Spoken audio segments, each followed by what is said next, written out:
What's going on, guys? Back with another video. So I got a couple videos here from Pierre who's talking about digital currency and the things going on with our financial institutions and whatnot. He says conservatives will ban the creation of a central bank digital currency and protect your right to use cash. Thank you to MP Ted Falk for putting forward a bill to protect the freedom of Canadians to use cash and not CBDCs. Now, before we get into this video, I remember a couple of years ago when something happened with the banking system, at least here in Ontario, and you couldn't use your credit card or your debit card.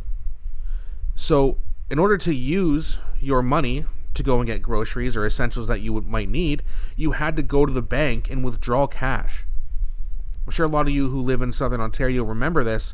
I don't remember the exact details, but I remember that day going down to the bank over at the Center Mall here in Hamilton.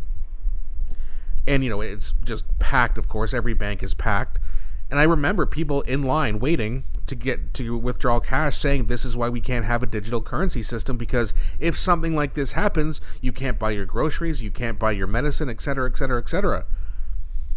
Now, luckily, it's not like it lasted weeks or months, but what if that did happen? If we only had a central bank digital currency and that's it with no cash, which we know they're trying to phase out, you'd be screwed. I mean, people would not get their medication or their groceries. That would obviously cause a lot of problems if something like a blackout with the banking system happened. And if it lasts more than a few days, there's people who literally wouldn't survive that. So I remember people talking about in the bank that I was at, and I remember thinking, okay, good. People are still, they're still awake, and this is whether you're liberal, conservative, or whatever. Surely there was people of all political walks they're talking about that, and everyone was basically in agreement. Like, yeah, we need to be able to use cash in case something like this happens. But the liberals, they don't want that to happen. They want you to just use central bank digital currency, which is not just a blackout issue, but also, when you make the government mad, they can just shut off your ability to use your bank account. And then even, like, say if you got some help from like a parent or a sibling, they literally wouldn't be able to just drop off some cash to you either. So they could literally starve you if they wanted to. I'm not saying that's the plan. I'm just saying they could. This is not a good idea. So let's get into this video here. Just a few minutes long, but before we do, please don't forget to like and subscribe. It really helps grow the channel, and I appreciate you guys so much for that. Let's have a look at what they have to say here, then we'll talk about it. Thank you. My husband and I farm just east of Trochu here, and I guess my concern at this time is the implementation of the central bank digital currencies. They are now being spoken quite loudly by the Prime Minister, and could be put in place, as I hear, maybe by fall. I'm just wondering if you are in support of central bank digital currency. My question to you is, are you in support of CBDCs? Will cash always be legal tender in Canada? And how will you protect us hardworking Canadians from government overreach or freezing their bank accounts if Canadians stand up for their God-given rights? Thank you. Give her a round of applause.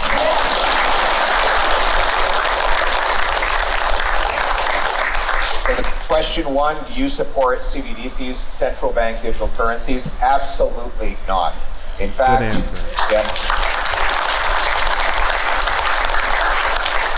I stood in front of the Bank of Canada and announced in the late winter of 2022 that I would put forward legislation to ban the central bank from creating its own digital currency. Right now, that ban is not in place. A fellow member of Parliament for the Conservative Caucus from Manitoba, Ted Falk, has introduced legislation banning the CBDCs, and I pledged my support for that in writing, and so I will never support that. What a central bank digital currency is, it's effectively a government ledger or a government bank account.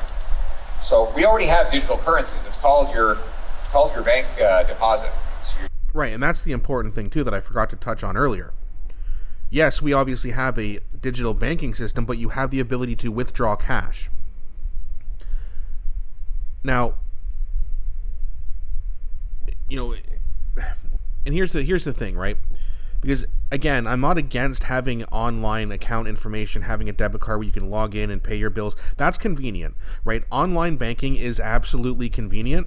It's worthwhile. I remember back, my parents used to tell me that, in the early 90s when I was a little kid, you would have to go into the bank on a Friday, take out the money you needed, and the banks were closed on the weekend. So if you ran out of money, you were out of luck until Monday. So yes, it's very good to have a debit card that you can just withdraw money anytime you want. It's good that you can go online and pay your rent and all your bills. That's very convenient, but that's where it needs to stop. Right? We don't need to take it any further than this. We have cash, we have digital, a digital platform where you can pay bills, and a debit card. That's perfect. You have a chip reader in it. You can just tap your card at the store, and it's easy. It's convenient. That's all we need. This doesn't need to go any further, in my opinion. I am also curious to see what you guys have to say. Let me know what you think in the comments about that. Am I right? Is this the farthest we need to go with this, or do you think that we should have some sort of a central bank digital currency? I'm very curious as to what you guys have to say about that. Your checking account is digital. It's obviously, there's not actually a big pile of cash sitting in your local branch that matches the number of dollars that you have in your checking account. It's actually private money. It's not legal tender, but it's private money. It's bank money that is backed up with a certain fraction of coins, bills, or deposits on reserve. And so today we have all the convenience of digital money.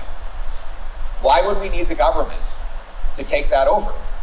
Effectively, what it would mean is government nationalizing your bank account and controlling, ultimately, that it would be very easy for politicians and bureaucrats to interfere with your personal economic freedom. That's right. To seize your transactions, and also to engage in political monkey business. For example, what if they said they want to favor certain types of people who make certain types of purchases? So if you buy an electric car, they'll give you bigger interest on your bank deposits.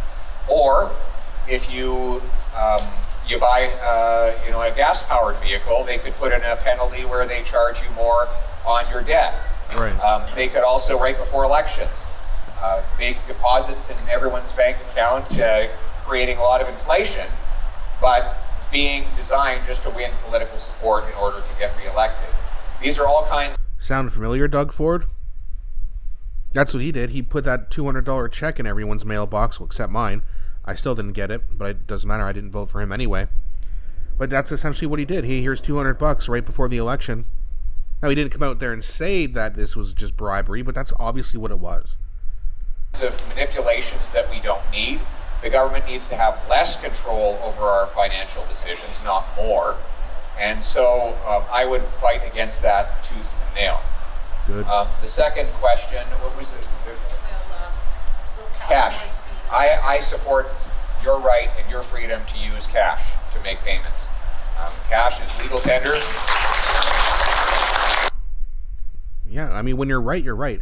And the other stipulation they could potentially put on your account is, let's just say they want you to, when November comes around and it's flu season, which now apparently means COVID season, what if they want you to get your booster shots again and you say, no, I don't want to? All of a sudden, this pro-choice government isn't so pro-choice anymore, and they could, in fact, suspend or seize your bank account. It's too much overreach. Okay, I want less government. Stay out of our life. Do your job. Serve us, which is what your job is. You're our employees, not the other way around, and stay the hell out of our lives. This is more government overreach. I can't possibly imagine anyone thinking this is a good idea. Now, there must be some reasons that some people think it's a good idea, because obviously some people do, including our top politicians. But again, let me know in the comment section, how do you feel about this? Is there a possible, what's the benefit of getting rid of all the cash?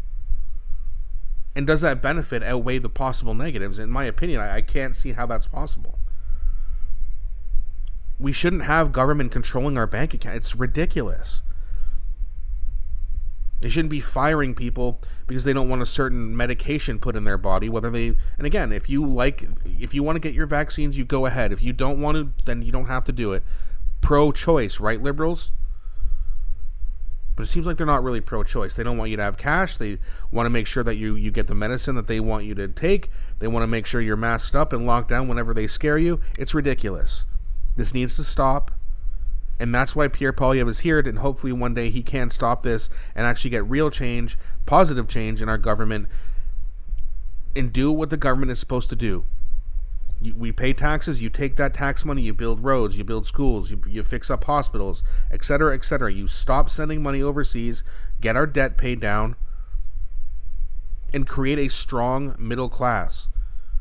Change laws so that criminals who commit big crimes, like if you hurt someone, there's certain words I can't say on YouTube, but you know what I mean. You should stay in prison. Not get out on bail the next day or the next week. Cap on immigration, more housing, etc., etc. That's what Pierre said he's going to do. Hopefully he gets the chance to do it. But you know they're going to do everything they can to stop him. It is going to be extremely difficult for him to be the prime minister. As much as we think he should be and will be, they will do everything they can. And we've already seen that. The Trump smears, the NDP crashing on purpose to prevent Pierre from winning, switching out their leader. I mean, the media glazing over Mark Carney and, crapping all over Pierre Poilievre and labeling us as Maple MAGA, which is ridiculous. They will stop at nothing to convince swing voters who decide every election. Liberals and conservatives do not decide elections, swing voters do. In my opinion, swing voters made a very, very bad choice the last few months. But hopefully they come back. And hopefully they see this and understand how bad a CBDC would actually be, and that we need cash. Cash is king. But either way, let me know what you guys think in the comment section. Do not be shy. That's going to be it for this one, guys. I'll be back shortly with a new one.